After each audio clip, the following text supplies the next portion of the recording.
Caravan Rebot. It's pretty lively here.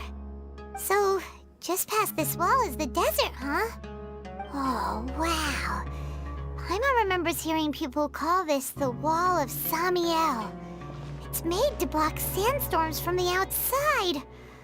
Oh, if it's this tall, it's gotta be the divine work of Greater Lord Rukkhadevata, right?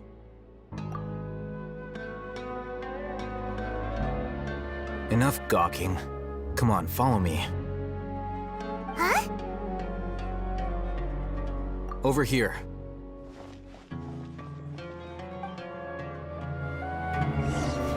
Oh, Hatham went that way! Let's hurry up and follow him. Wonder what he's up to.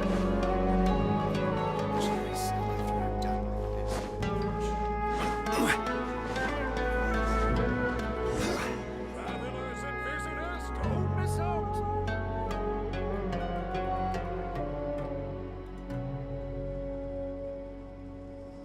What the? Where did she go? How did we lose them? They were just here a second ago. More Eremite mercenaries? Who are they working for this time? Anyway, Traveler, it seems like we were being followed again. You were too careless. You should have noticed those hopeless amateurs trailing you a long time ago.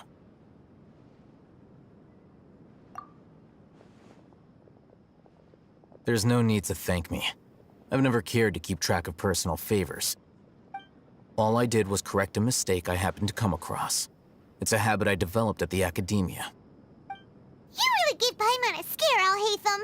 We never thought we'd run into you here. Last time we met at Port Ormos, didn't you say you were going back to the Academia? Wait, don't tell Paimon that you're here to take us back on their orders. Oh, so you've already landed yourselves on the Academia's hit list. I can't say that I didn't expect it. However, had I wished to turn you over to the Academia, don't you think you'd already be the Eremites' honored guests by now? Oh, right. You do have a point. I have no interest in running errands for that project. As a scholar, I've always belonged to the camp that promotes researcher autonomy. And these days, you're more fascinating than anything the sages can offer. Not quite. To tell you the truth, I'm still investigating the Divine Knowledge Capsule. Unfortunately, I've run into some difficulties. Everyone says the capsule originated in the desert and was eventually moved to Port Ormos. If I am to get to the bottom of this, I must understand how the capsule first came to be. Which brings me back to you and why you're so interesting. The leader of Ain al-Ahmar used the Divine Knowledge Capsule right in front of you, and upon seeing him, your expression became perplexed, and you were lost in thought for quite some time. To have that kind of reaction, I think you must have realized something. Are you interested at all in sharing what you've been hiding from me?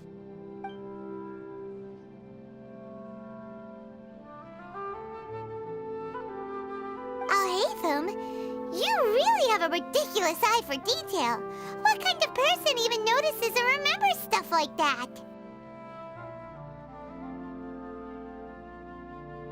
So that's your answer. Well, I do work for the Academia after all. So considering that, it is indeed wise to keep your cards close to your chest. But that does prove you do have some undisclosed information about the Divine Knowledge Capsule. Am I right? No matter. Rather than simply learning the answers from you, I'd still prefer to investigate on my own. Speaking of, you two are also headed to the desert? That's right! We have the same plan as you! But we don't really have any concrete goals at the moment. Then I'd suggest starting with Aru Village. It's the largest settlement in the desert, so it'll probably have more resources and intel than anywhere else. Well, would you like to head there together? It's always better to travel with someone you know. Let's go! Welcome, my travelers. All who seek rest will find it here.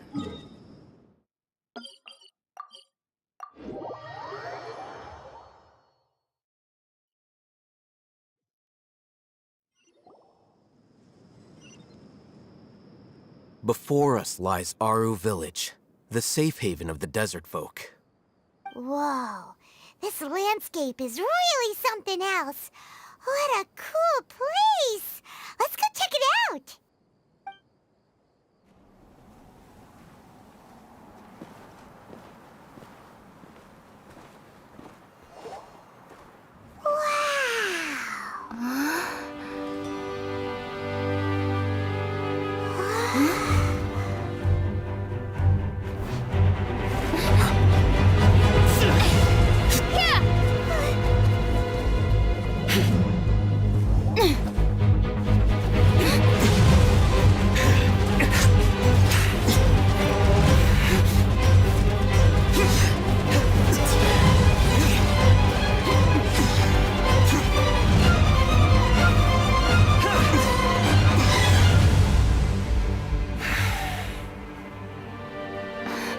Sino.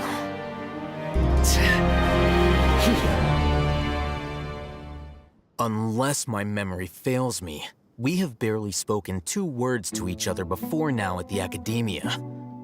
Would you care to enlighten me as to when and how I invited the General Mahamatra's wrath?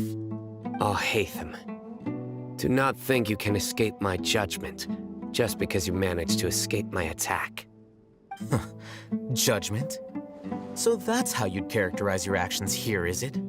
Or would elimination perhaps be a more accurate description?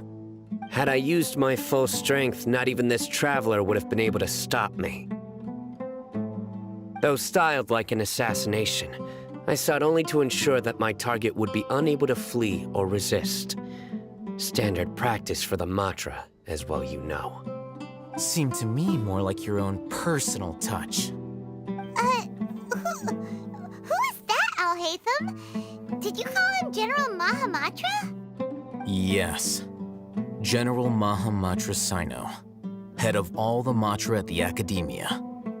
He's a formidable hunter, and the ultimate nightmare for any who have committed academic crimes. You seem to have placed a lot of trust in Alhaitham, to the point of blocking an attack for him. If I were you, I'd never choose to side with him. I wouldn't believe a single word that comes out of his mouth. I have been pursuing this scribe for a long time. I urge you, stand back and do not seek to defend him any longer. Otherwise, there will be consequences.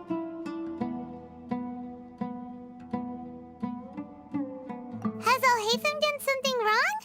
Paimon doesn't think he's as bad as you've made him out to be. I won't waste my breath explaining things. Alhaitham, I saw it during our fight. Take it out. The divine knowledge capsule you're hiding on your person. Unless you want me to retrieve it for myself. Very perceptive of you. Nothing escapes a Matra's senses. Wait, the Divine Knowledge Capsule? Didn't it fall into the Matra's hands in Port Ormos? No wonder you speak with such confidence, Sino. But I must admit, I'm very curious. What does this capsule mean to you? And why, as General Mahamatra of the Academia, are you all alone in the desert? As far as I'm aware, the other Matra have been speculating about your disappearance. Have you been given a mission that's, let's say, morally dubious? If I was the real target of your mission, what was stopping you from simply using your authority and resources to judge me within the walls of the Academia? I should have known you'd be difficult to deal with. You two? Ugh! What should we do, Traveler? Paimon feels like we can't trust either of them. Ahem. Well, look at you two, acting all tough and self-righteous over there. Wait, Dia?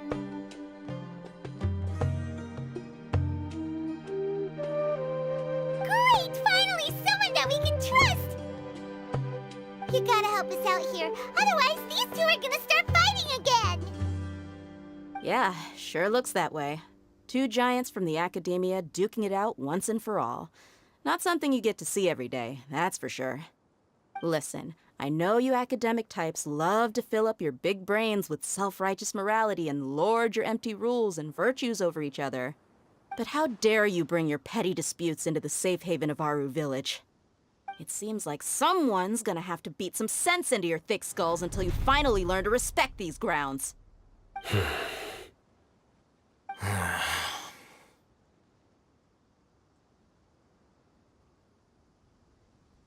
Hey, did either of you hear a word I just said? Whoa, what's going on? The wind's so strong. Is this a sandstorm? Paimon's gonna get blown away. Another sandstorm? What's up with these recently? Hey! All of you, over here, quickly! We have to take cover! Someone's calling for us! Oh, this wind is too strong! Let's get over there! That sounded like Candace. Come on, you two. Jeez, are all of you academia folks such hard work? Move it! All right, stop yelling.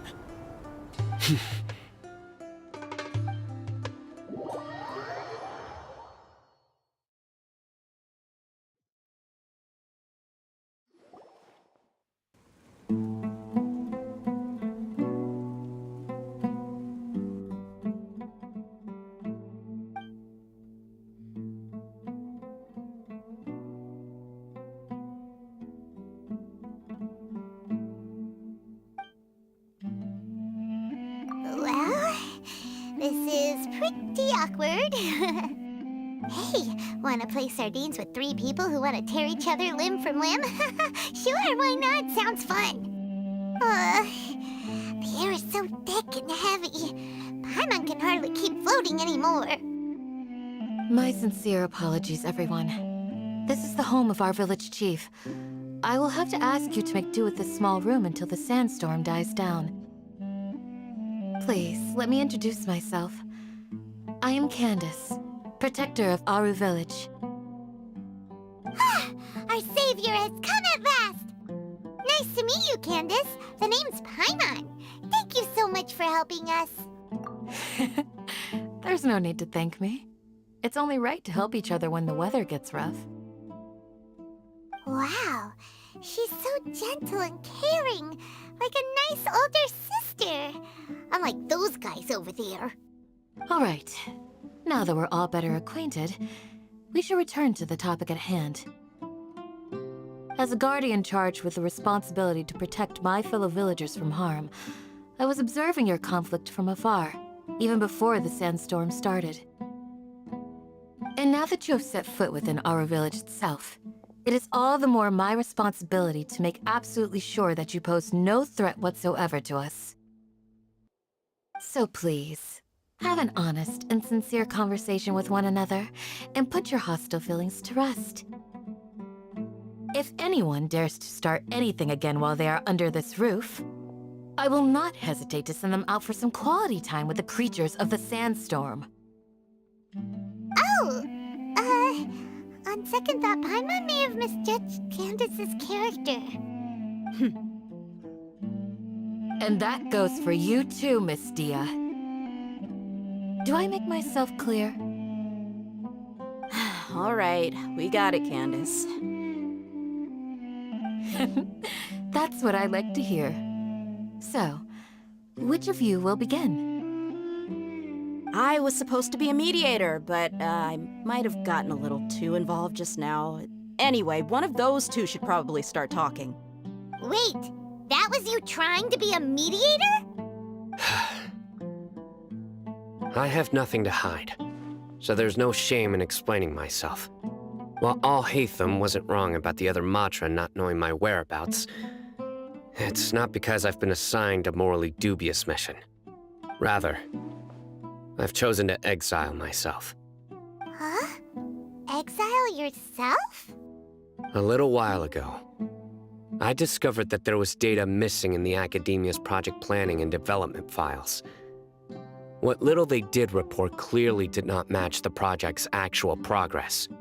As General Mahamatra, I had the responsibility and authority to request an audit. However, to my surprise, The person responsible for the erroneous data was none other than Grand Sage Azar himself. I tried to investigate the issue myself before submitting a formal audit request, but I soon found that all leads and potential pieces of incriminating evidence were carefully concealed from me. I began to realize that they were cautious of me from the very beginning. Unsurprisingly, the Grand Sage rejected my audit request as soon as the submission reached his desk. He even said to me, "The power of the General Mahamatra is granted by the sages. You have no right to judge us." So they really are up to no good. I realized then that to the Grand Sage, the Matra are nothing more than tools for the sages to assert and maintain their control over knowledge. The vows that we took, the principles that we strive to uphold, they are meaningless to the academia of today. I believed it would be wise to flee the academia before the sages had a chance to take action against me. This way, they can no longer see nor predict my actions. I will never give up on this investigation. There's no need for someone else to give me power or authority. Once I find the truth, I will administer judgment by my own name. Sino seems to have the same goal as us. We're all investigating the sages. Plus, now that he's no longer the General Mahamatra, he somehow feels a lot less scary. Well, Sino, if that's your story, then why did you see Alhaitham as a target? When I was investigating the matter in the academia, I overheard a conversation between Alhaitham and a sage. The sages asked you to investigate a blonde-haired traveler. Do you dispute this, Alhaitham? What? Like many parts of the project, this assignment was undocumented. Now throw in your suspicious behavior with the Divine Knowledge Capsule, and I think we deserve an explanation.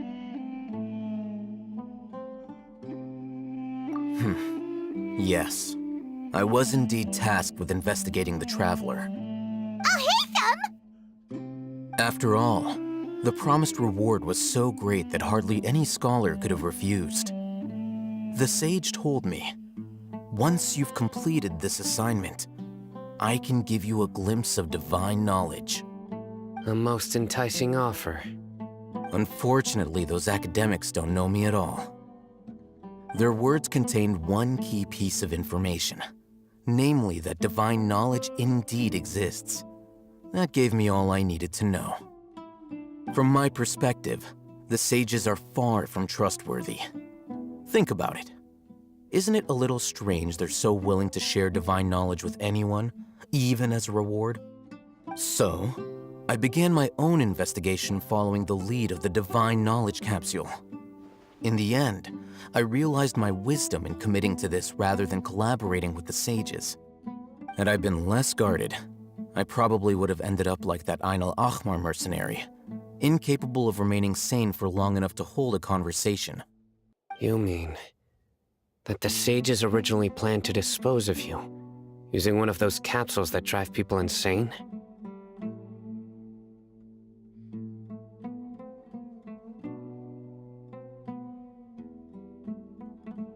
I'd already given up on the assignment by then.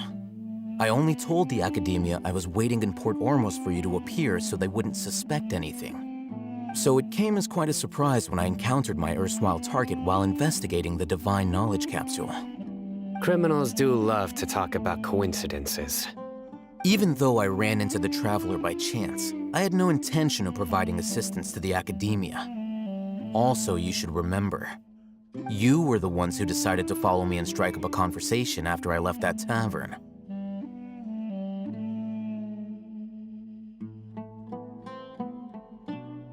That's true. Alhaitham helped us out at Caravan Rebat as well.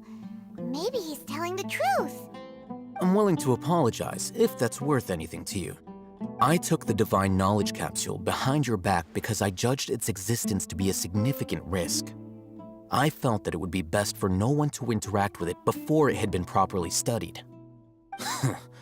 After all, curiosity often proves to be the most dangerous thing in this land. You should be well aware, Scribe Al-Haytham, that curiosity can also lead you to danger and suspicion. Answer me this. Did the sages share any information about their project with you? Have I not made myself clear? You and I are both distrusted by the academia. Do you really think they would tell me anything? Fine. Although you haven't completely proven your innocence, I won't regard you as an enemy, for now. As you wish. Good. I'm glad to see you two clearing up your misunderstandings. And now you, Dia. I believe it's your turn. Oh, sorry.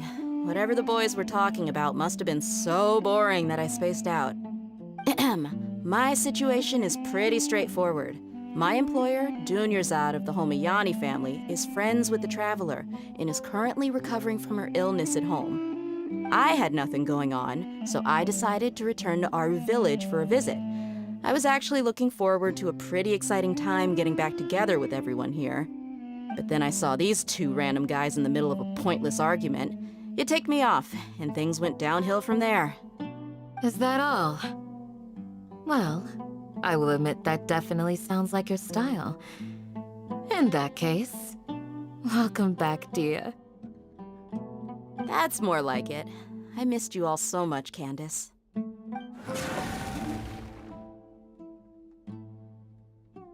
Whoa! What was that sound? No need to worry. Now that you're no longer at each other's throats, please make yourselves at home. I'll take a quick trip outside to clear out some of those creatures in the sandstorm. Creatures? In the sandstorm? Are you sure you don't want some backup? Fighting in a sandstorm is not for the faint-hearted.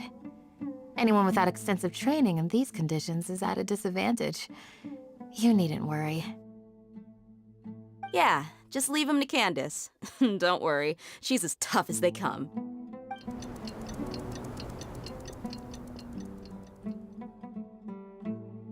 The wind's died down. That means the sandstorm's over, right? Candace still isn't back yet, though. Is she alright? Maybe we should go out and check on her. When you put it that way, even I'm starting to feel a little worried. All right, let's go. We've been here long enough, and the boys are as chatty as the floor.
Candace, you're still fighting? You've been out here dealing with these creatures the entire time? Yes. They just keep coming in waves. I've lost count of how many I've defeated. Before I realized it, even the sandstorm had stopped. Ah! Here comes another wave! Leave this round to us. I got interrupted earlier, but now I have something to take my anger out on.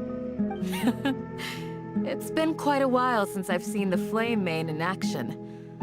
I'll leave these to you then. I'll be sure to put on a good show. Let's go! Solidify! Order guide you!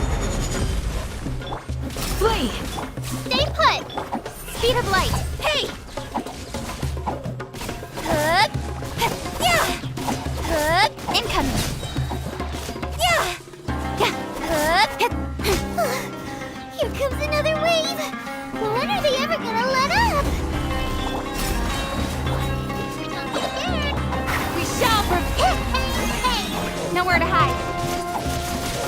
Don't blink! Hook! The creatures stopped appearing. Was that the last of them? What we fought just now was probably the aftermath of the sandstorm.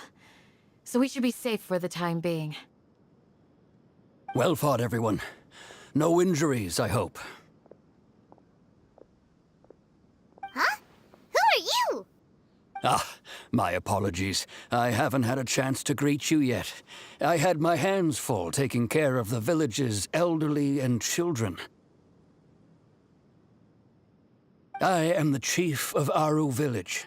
Everyone usually calls me Uncle Anpu.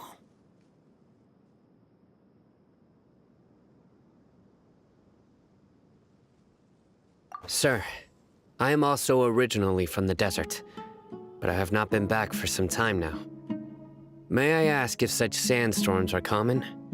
I can't say they've always been common, but recently the storms have become increasingly severe and frequent.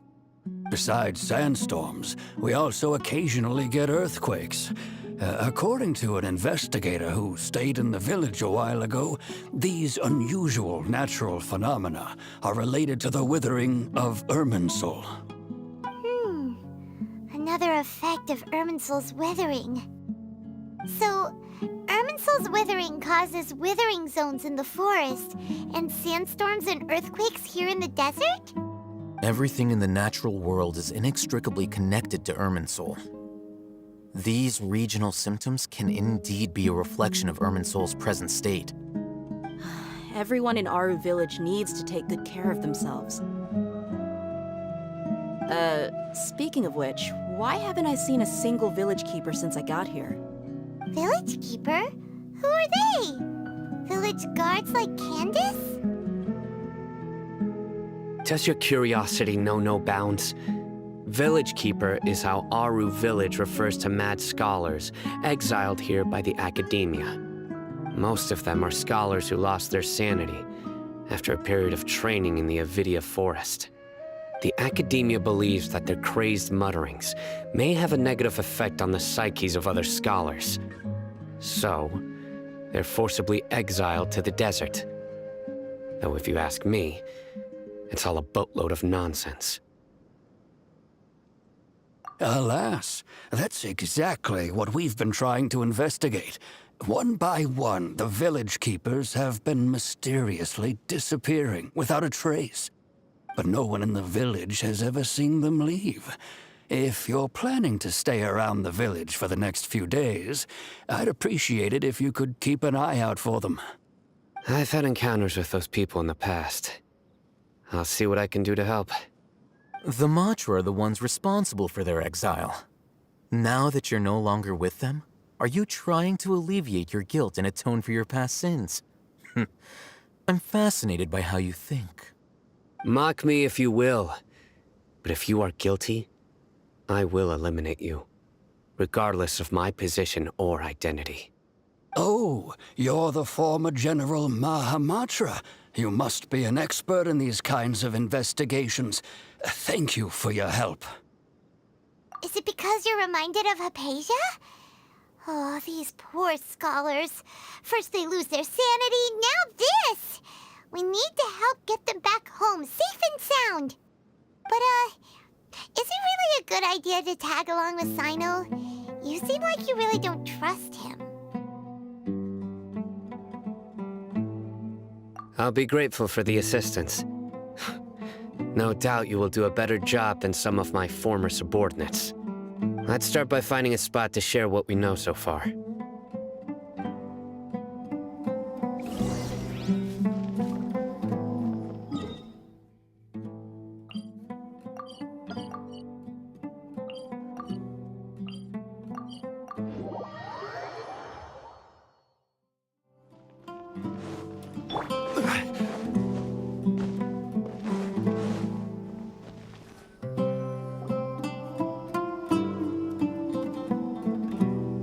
Although I've sent myself into exile, I'm still doing essentially the same things as before. Do you still have any questions for me before we start our investigation? One of my former subordinates told me that this title has its origins in a strange incident. The Academia has long exiled mad scholars to Aru Village. A mysterious phenomenon exists here. When mad scholars first arrive, they are as incoherent and deranged as before.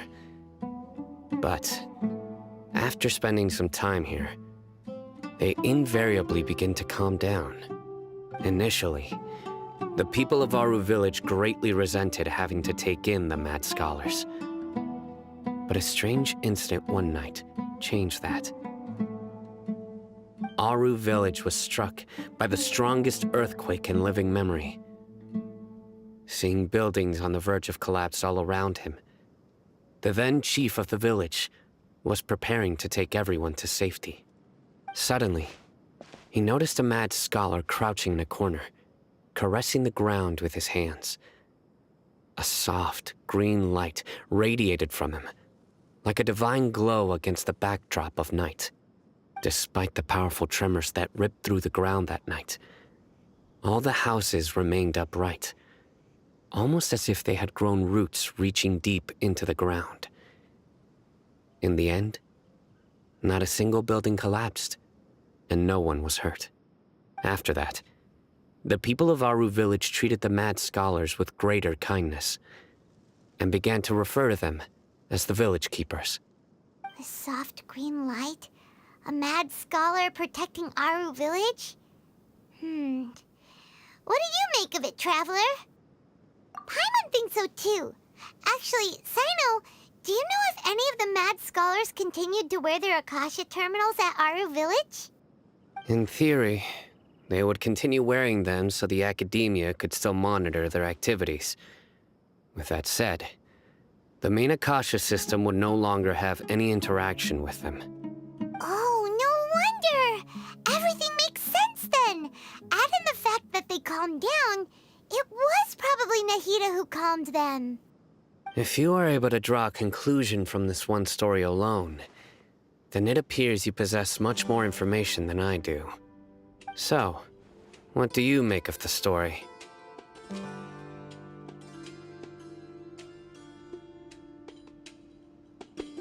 Really?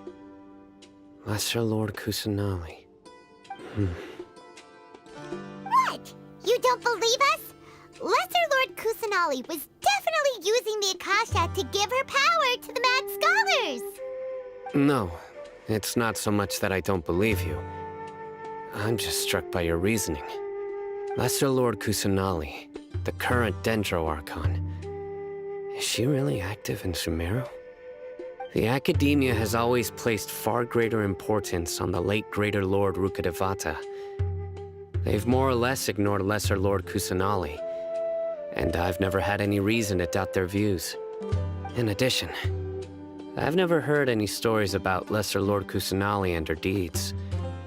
To me, she might as well have been a god that never existed.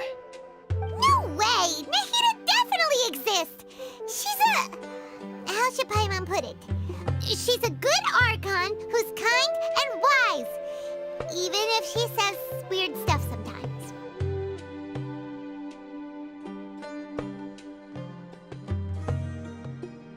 I've spent many years interrogating criminals, so I can easily tell when someone is lying. Good! Then you should know that we're telling the truth! That look in your eyes. I've never seen that from a liar. You two really must have met Lesser Lord Kusanali. How can this be? To think, our Archon has been amongst us this entire time. Alright, now it's our turn to put our skills to good use for this investigation. But easier said than done, especially since we don't have any leads. Maybe we can start by knocking on some doors. Excuse me, are you here to help me find my grandpa? Huh? Who are you? By the sounds of it, a resident of this village. My name is Isak. You'll help me find my grandpa, right? Is your grandpa a mad scholar? Hey, don't say that. Grandpa is just Grandpa. Why do you have to call him that? It's not like he's a bad person or anything. The person you're referring to is not a local, yet you are. Why do you call him Grandpa? Grandpa is just Grandpa. He's my family. I heard everything you said to the village chief. Please, you gotta take me with you. I want to find my grandpa. I swear I'll help. I won't be a nuisance. Ah, so you're the one who was eavesdropping on us around the village chief's house. I was planning to go out and take care of whoever it was, but I had a vague feeling that they didn't harbor any ill intent. Whoa. Ethan wasn't kidding about Matra having sharp senses. Sino, he's just a kid. All he wants is to find his grandpa. Let's find a way to help him. Sorry. I was only listening in because I wanted to know where Grandpa went. Honest. If you don't believe me, you can ask Miss Candace. All right. But first, let's confirm the facts with Candace.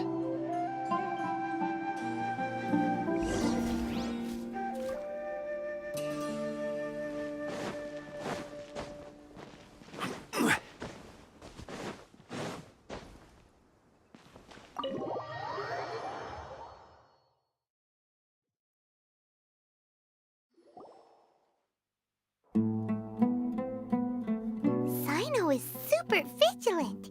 Is this what all the Matra are like? Ah, you're back already. We just wanted to confirm something with you. Do you know a boy by the name of Isak? I had a feeling he'd go looking for you. Huh? You knew this would happen? Yes. Although he tried his best to stay hidden, I still noticed him eavesdropping outside the window. He really wants to get his grandfather back. Isak's parents were both Aramite mercenaries who rarely returned to the village after finding employment in the city. He was raised by his grandfather. Unfortunately, it was only a few years before his grandpa passed away. Isak was still very young at the time, so various families in the village took turns caring for him so he could survive. Later, an elderly mad scholar arrived at the village. Isak thought the scholar bore a striking resemblance to his grandfather, and thus often spied on the man. However, the scholar was unkempt in appearance and incoherent in speech. Although Isak referred to the man as his grandpa, he was afraid and didn't dare to approach him. One summer night, the oft mumbling and bumbling grandpa suddenly calmed down and seemed to become more lucid. He even noticed Isak hiding in the distance. So Grandpa walked up to Isak and patted him on the head. He even took Isak to the entrance of the village, where he patiently taught the boy the names of the stars, and accompanied Isak until he fell asleep. The next morning, Isak woke up and wanted to go find his grandpa again, only to realize his grandpa no longer recognized him. However, even so, Grandpa retained his calm expression. It's said that those who saw the scholar claimed he no longer appeared to be crazy, but appeared to be living in his own world, almost as if he were sleepwalking. Isak was thrilled that his grandpa was able to find peace, and would follow him all the time, asking him things like, "Grandpa, want me to take you somewhere fun?" Or, "Grandpa, could you tell me stories about the stars again?" All this somehow just makes Paimon feel really sad. It seems like they both deserve so much better. Perhaps. Nearly everyone who lives in the desert has some form of hardship or regret. But even so, we must still continue on with our lives. It's also my reason for fighting. I must continue to protect this land.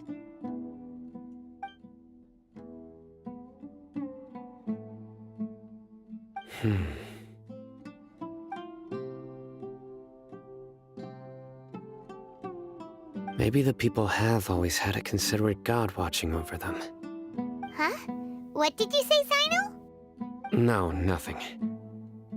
As long as Esau keeps his word and doesn't get in our way, we can take him along. Perhaps you are more compassionate than I gave you credit for. Please accept my thanks on Isak's behalf, Sino.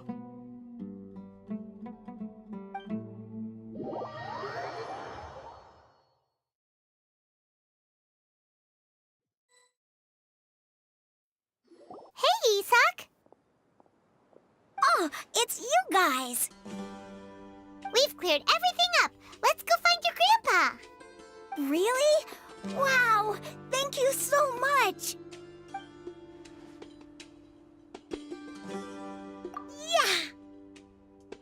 All right. Let's ask the local residents some questions first.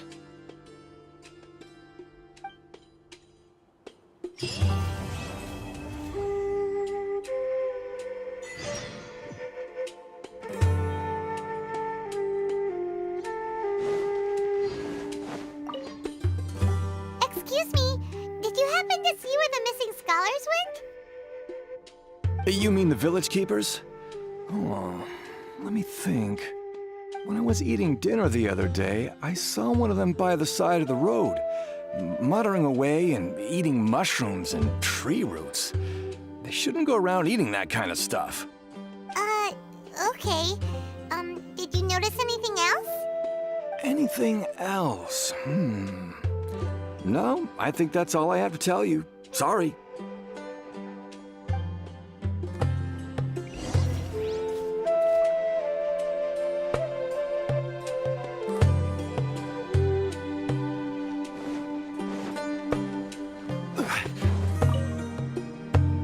The scholars that have gone missing, have you seen them? Those eyes. Those fierce eyes. You look like a real fighter. Don't change the subject. Right. You were asking about the mad scholars. I think it's been a few days since I last saw them.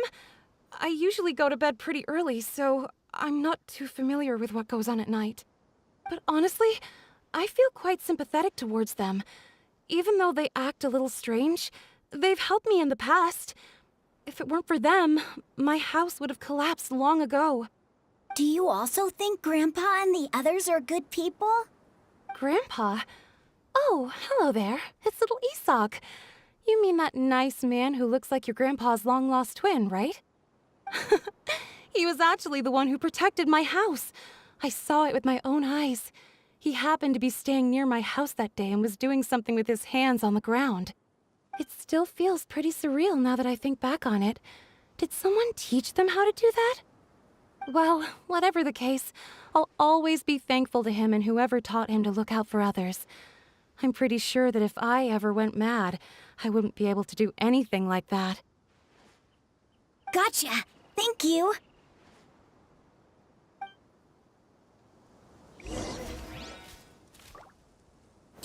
Stabilize!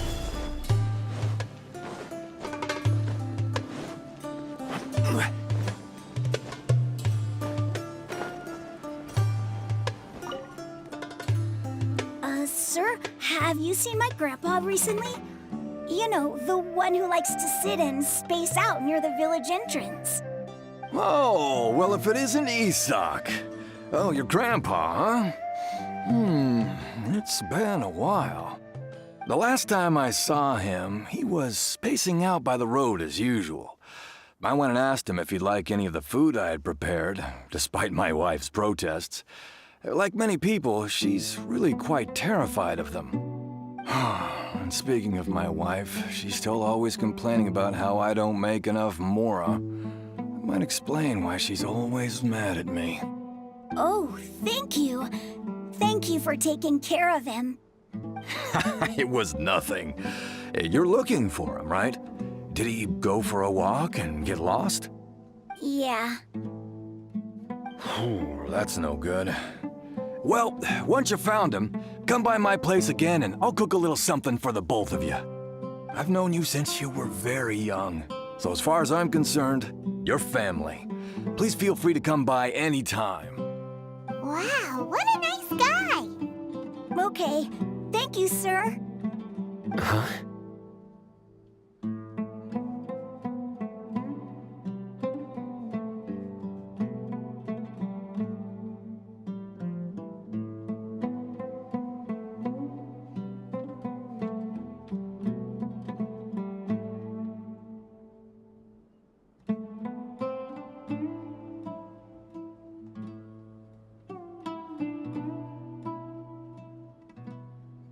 Don't say anything for now. Isak, stay here. Let's head over there. Stay quiet as you move.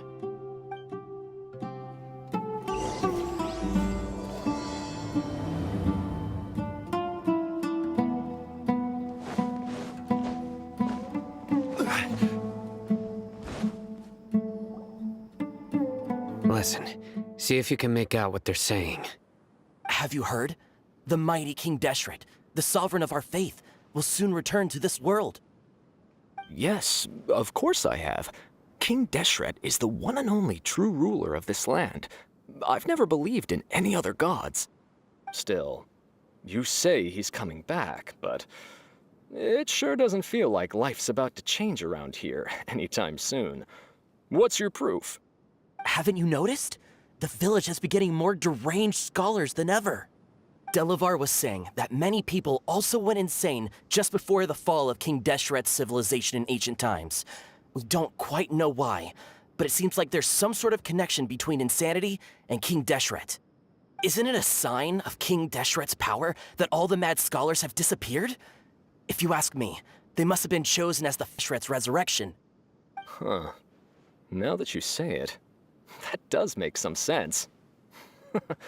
Does this mean our lives are finally going to take a turn for the better? Exactly. Those city folks will get what's coming to them. Now, repeat everything you've just said from the very beginning. Huh? Who are you? Where did you come from? My patience is running thin. You heard what I asked.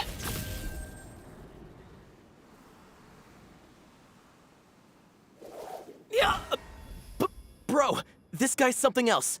Just look at his eyes. One wrong move, and he's gonna flay us alive.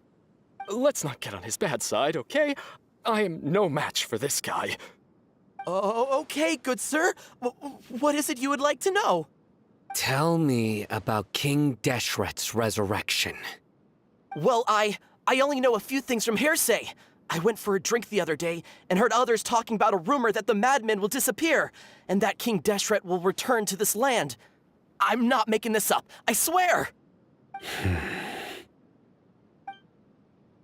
Hey, go on. Keep talking. It's true. It's all true, sir. We desert folk have had more than enough of those people at the academia.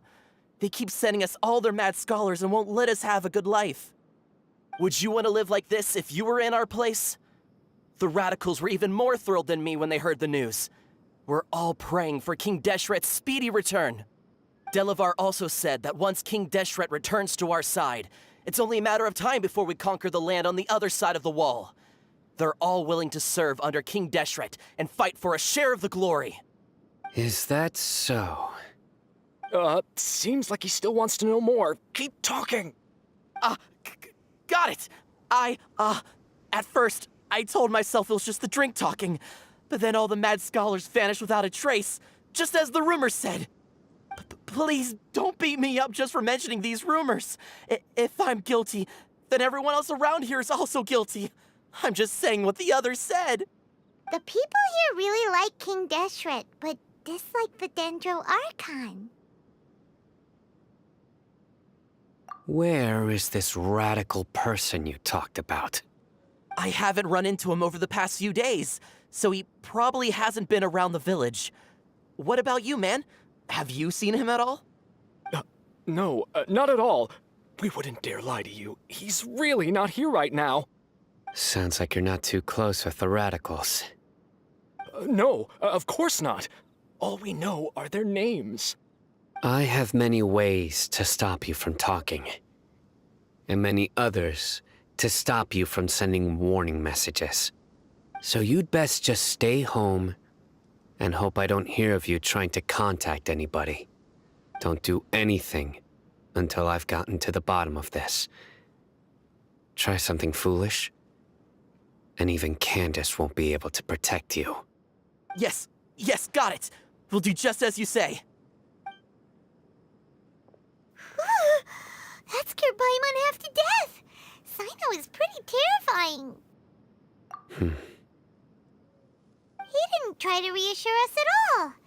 It's like he's used to hearing that. Oh, Paimon bets lots of people have told him that before. I heard that. Sorry. It's part of being a Matra. The rumor we heard just now seems like a strong lead. But we need to check a few more places. Very well. Isak! I'm here. Where's your grandpa's house? Well, I can take you there. Just follow me.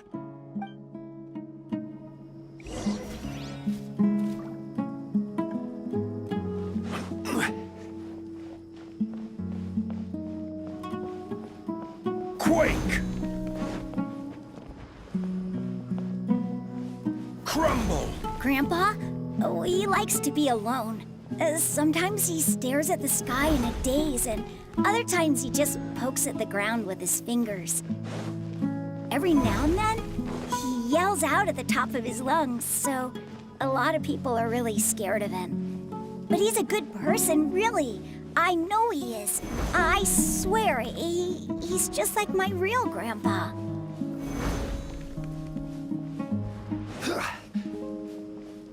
Crumble!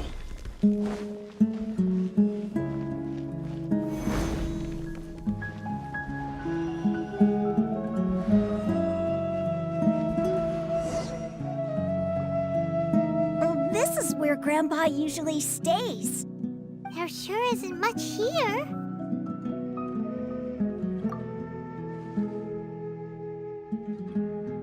No. Incense? Please don't say it's the same one as before. But are you okay? Are you getting dizzy or need to lie down? There's a scent that you can sense, but I can't. A certain traveler here once passed out from that smell. Thankfully, Tighnari saved the day. And then he gave us a long lecture to explain all about how it worked. So, you know Tighnari? Huh? You know him too? Are you two friends? Yes. Now that I concentrate, I can also make out the scent of incense. Wait, surely Tighnari didn't lecture you too. No, no need. Did you first encounter this scent at Tighnari's house? In the forest. From a scholar.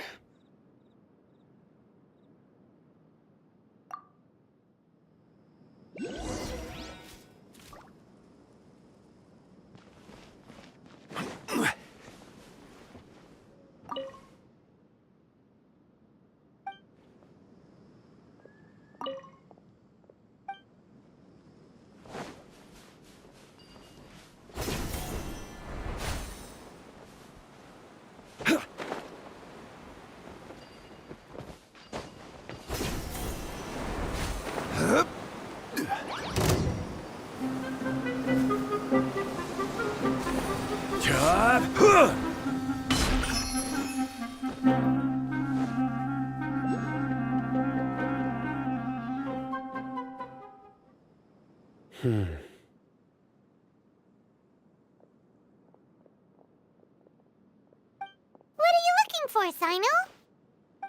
Here it is. Take a look right here. Paimon doesn't see anything. Although the traces have been completely buried in the sand, there are footprints here. From the size and shape, they belong to an adult male. This pattern is a common one from this area. Local shoes. This was probably someone from the village. The scent is quite faint, but still extant. The footprints head in the direction of the door. But who would come looking for Grandpa? He doesn't have any friends. We'd have to ask whoever lured him away with the incense. Huh? So you can lure someone away with just a scent? Hey! What's wrong with liking good food? Everyone's got something they love in life. Exactly. Most scholars are fond of incense, since the smell supposedly helps them clear their minds and discover new knowledge. Even deep within the clutches of madness, they still yearn for their knowledge-seeking days, and will follow the scent whenever it presents itself. No, Grandpa. So, someone's taking advantage of their weakness? Huh. Still, why would anyone want to abduct all the scholars? Are the rumors really true? Could the disappearance of all the mad scholars have something to do with the radicals? It's highly likely.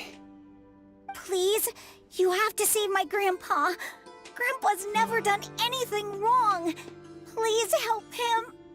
Sounds like we'd better help get him back. Don't you worry, Isak.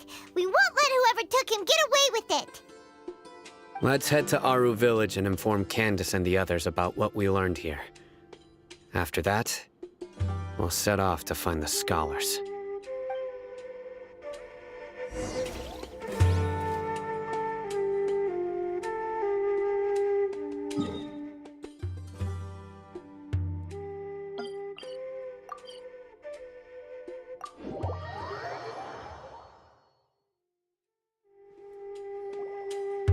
Right. The darker fabric definitely looks a lot better. That'd be my choice, too. We're back, Candace! We've got a lot to tell you. Ah, welcome back. Sounds like everyone's friends already. Oh, Dia's here too! You bet. So, everything goes smoothly? Reasonably. Alhaitham didn't go with you? We haven't seen him at all. Huh. I saw him around the village entrance earlier and figured he was investigating with you. I guess he must have gone off on his own. Did you find out anything useful?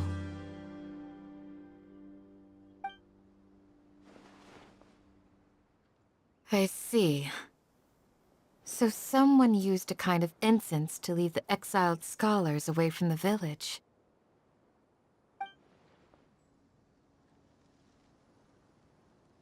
The resurrection of King Deshret? First I've heard of it. Far as I know, the kind of incense you just mentioned is only popular beyond the wall. Scholars are fond of it, but as you can see, there aren't many scholars still studying around these parts.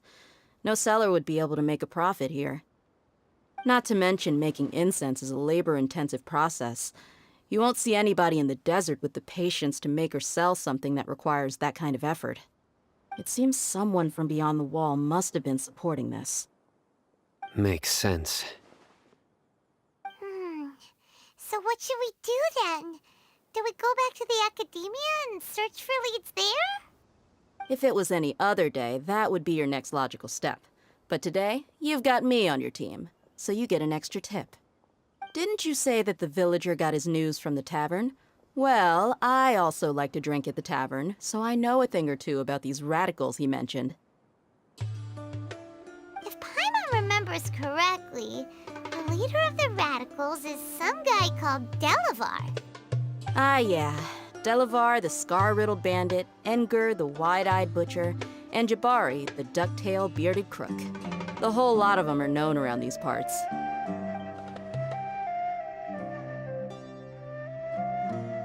These guys have one thing in common, and that's being broke. The rougher life gets, the more they want to believe in King Deshret. Way they see it, King Deshret's resurrection is their only chance at overthrowing the Academia. Throwing all of Sumeru into chaos is the only way to change the way of life here in the desert. Anyway, that's my guess why they've chosen to become radicals. Tia, you're amazing! You really know this place inside and out.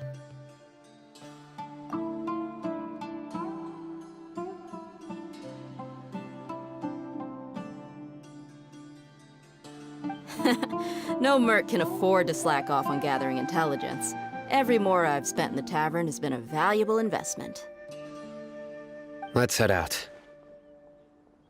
Now hold on, you're staying right here, Sino. Why? Aru Village is not a big place. Outsiders stand out here like a sore thumb. I'd bet word about you has already gotten out. The desert is unforgiving, so the way of life here is also a lot tougher than on the outside of the wall. You survive on making connections out here. Compared to you, mercs like me are just third-rate amateurs. I've got no actual fighting skills to speak of. But that also makes it a whole lot easier for me to gain the locals' trust.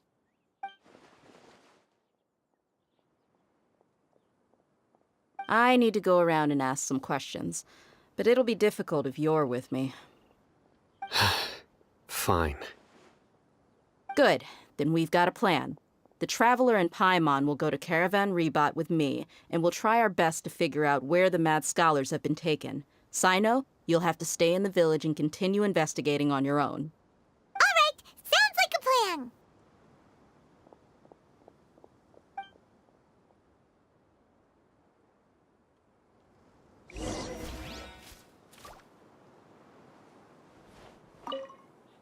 Sino, please don't take offense. I'm sure Dia just wants to help everyone solve their problem as quickly as possible. That's why she can be so straightforward at times. I don't mind. Ah, I see. Well, from the way you were staring out into the distance, I thought you might have been mulling over Dia's words. No, I'm used to being treated that way. It's natural to fear strength. I take no objection to it.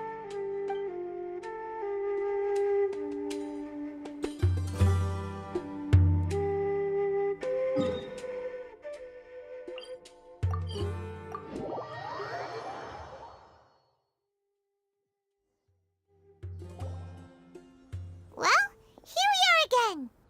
Sounds like you're starting to get familiar with the area. Paimon's amazed every time we see the wall of Samiel. How can a wall this tall even exist? It's almost unreal. I know what you mean. I had the same question every time I walked this way when I was a kid. Also, why is this high wall here? And can a wall really block sandstorms? It was only after I grew up that I realized the wall of Samiel isn't just there to keep out the sandstorms. It serves a more important purpose, keeping out people like us. Sumeru is run by wise and mighty sages. To them, us desert dwellers are nothing but tools that can be used and discarded at their whim. We're cheap labor, like livestock, but easier to control. Nothing more.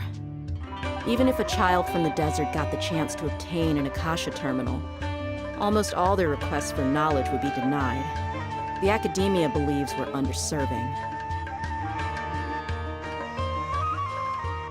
Geniuses like Sataria are 1 in a million. The other children never get a single chance to try and rewrite their fate, even though the Academia knows very well that we're humans, just as they are. That's terrible. I would tear down this wall with my own hands if I could.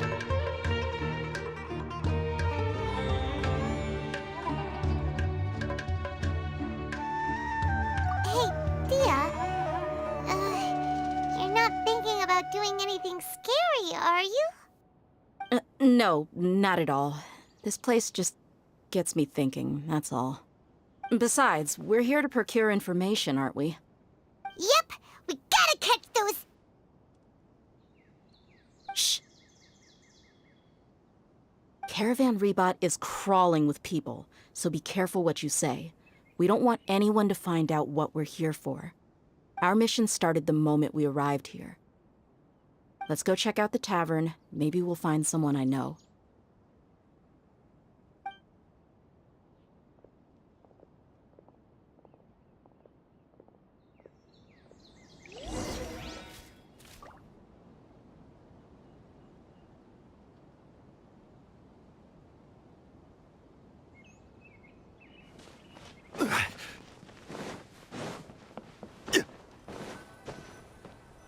Just our luck. None of them are here today. You mean, you don't see anyone you know? Dia, is that you? What a coincidence. You here for a drink too? Zaki. Finally, a friendly face. Oh, and who do you have with you here? Guests from another land? Hello, hello. I'm Zaki. Dia's, how would you put it? Drinking buddy? We've had drinks together a few times. You could say we go back a ways. Anyway, as far as my friends here, they aren't too shabby, are they? You rarely see any Outlanders so friendly and respectful nowadays. Absolutely. Much better than those people on the other side of the wall. So, Dia, are you looking for someone? Yeah. Have you seen Enger, Delavar, or Jabari recently? Of course I have. Matter of fact, we were all here drinking together just a few days ago. I've got a spice trading deal from another nation. I thought maybe Delavar and his friends might be interested. Know where I could find him? Ah, how thoughtful of you. Then I assume you also know that Delavar's been having a hard time making ends meet these days, so you came here to help him out? Hey, keep it down. Let's just say I prefer to keep this deal a secret. Y'all at Caravan Rebot are like family. If there's more to be made, why not do it together? Besides, Delavar and his friends have muscle. They'd be a good fit for escorting the goods. Yes, how considerate of you. Delavar's my friend too, so of course I can take you to him. Come with me.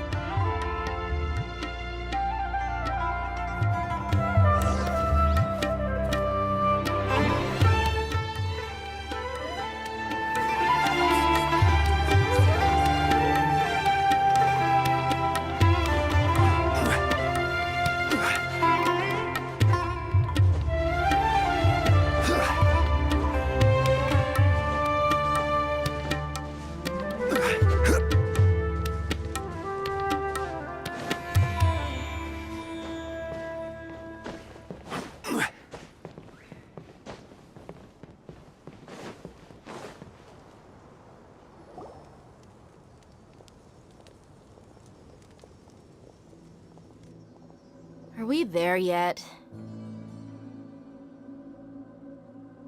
Yep, this is the place. This place is practically deserted. What are they doing in a place like this?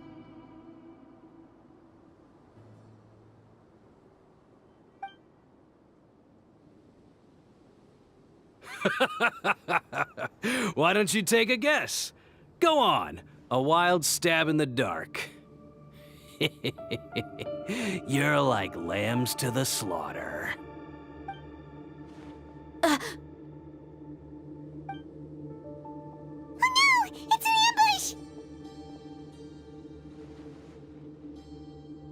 ambush! What's this all about, Zaki? Come on, Dia. You really think we didn't hear about what you said back in Aru village? The boys have kept a close eye on you from the moment you set foot there.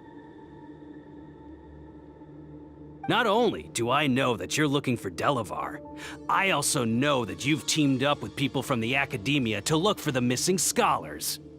So, you've been watching us from the very beginning? Uh-oh. Paimon knew leaving Sino behind was a mistake! And you left the strongest one in the village, didn't you? Who do you think you are? You really thought we'd fall for your little business deal nonsense? So you and Delavar have been partners all along. Dia, I guess it's only natural for a traveling mercenary like you to be out of the loop. Those of us who hang around the tavern have stronger bonds than you think. But you got one thing right. We're all looking forward to an uprising in Sumeru. There's nothing more we'd like to see than the desert folk overthrowing the Academia. If that's the case, then I'm sure Delavar wouldn't miss a second of it. I'll be honest with you. If it weren't for what you said in the village, your little monologue about the Wall of Samiel would have convinced me that you're one of us. Delavar. And Engar, you're here too, huh? Long time no see, Miss Mercenary. You should have known the traitors are what us followers of King Deshret despise the most. Dia, I thought that you, a fellow desert dweller, would understand why King Deshret is greater than the Dendro Archon. Little did I know, you don't deserve to join us. Yeah, gee, what a missed opportunity. Adopting radical views and kidnapping innocent scholars, all because of some baseless rumors. Anything else I'm missing out on? See? There you have it. Mercenaries are just a bunch of faithless scum with only one thing on their minds. Mora. Pathetic. You're all like a pack of street rats. You're not wrong. Mercenaries are driven by Mora, and my faith lies with whoever's paying me. As long as there's a profit to be made, anyone can become my friend. Enough talking! Get him! Just as I expected. Let's teach him a lesson, traveler.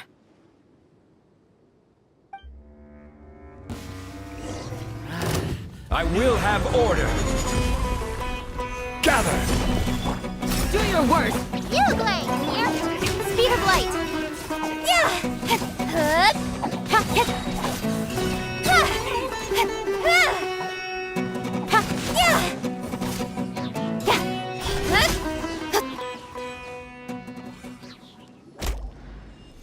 Impossible! How could you?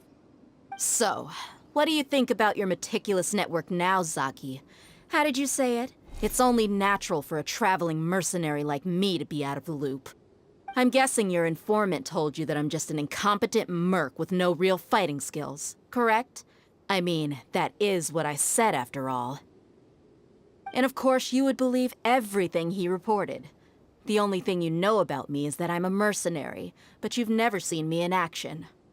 Even though you heard we went to handle monsters together, you believed that Candace was the only one doing all the real fighting.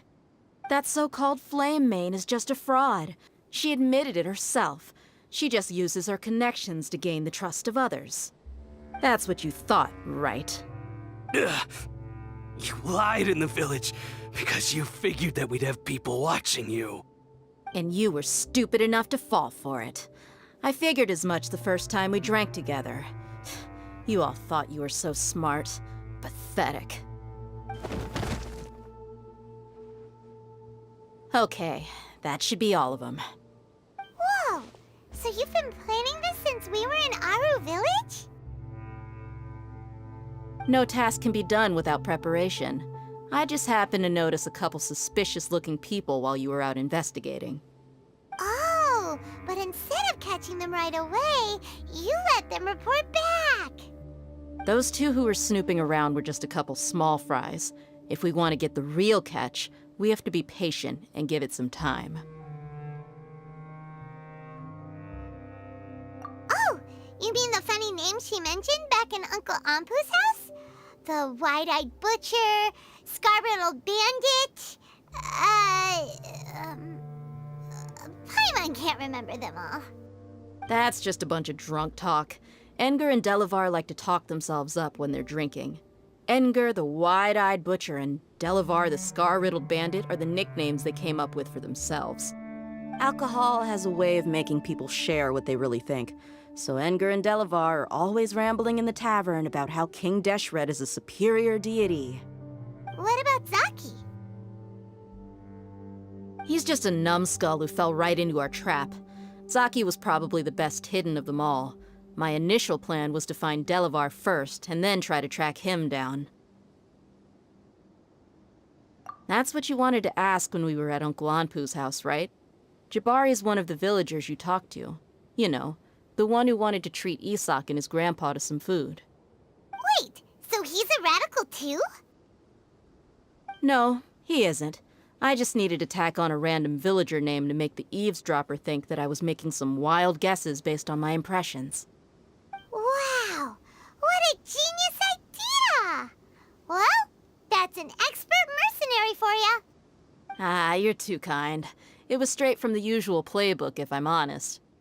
So, that thing you were saying before, is it really true? About what?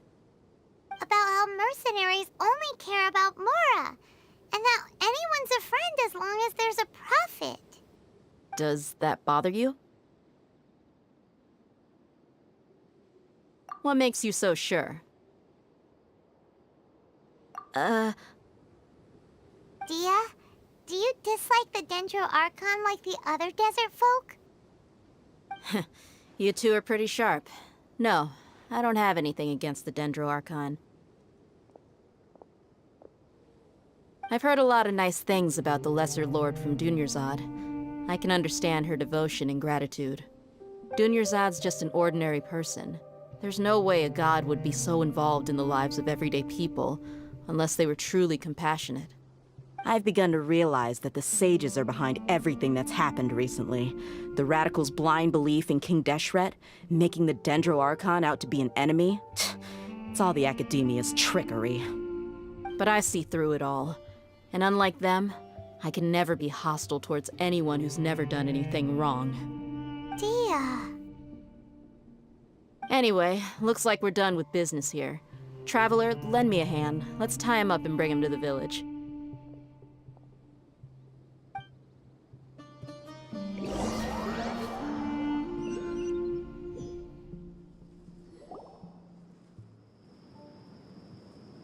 This should be all of them.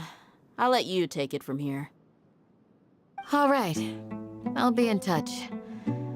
Until then, please stand by.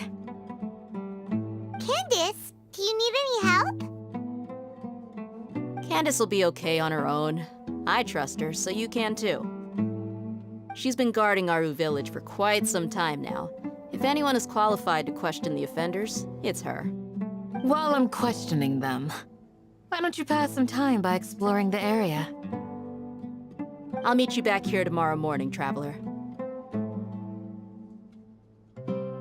As for these idiots, let's just hope they live to see another day.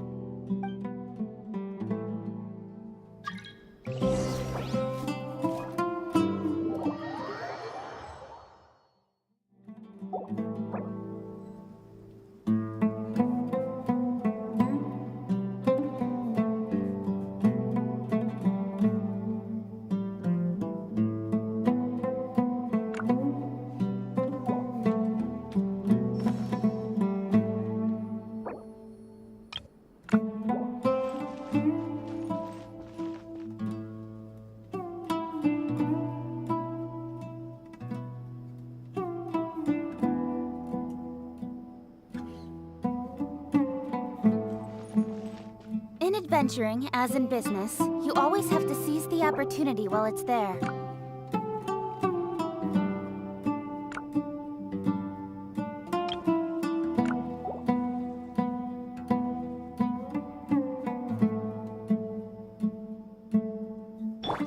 Stay put!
Come on, enough procrastinating. Let's go.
I'm all for work-life balance, but I think this is pushing it.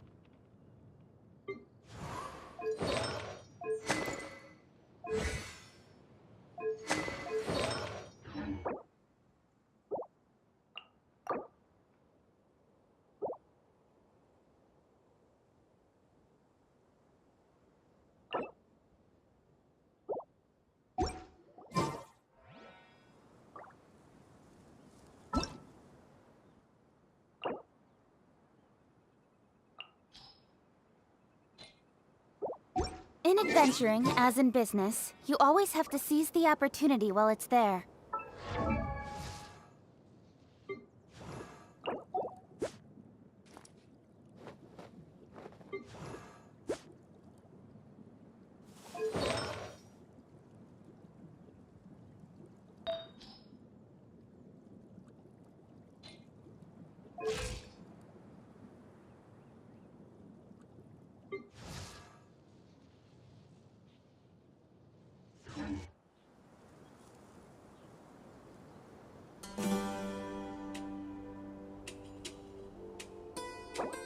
Come on, enough procrastinating.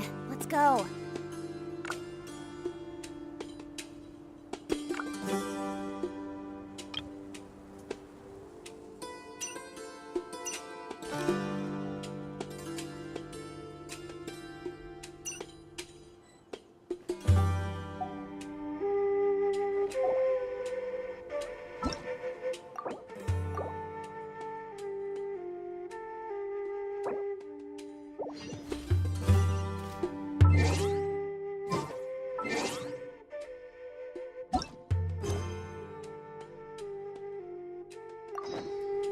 In adventuring, as in business.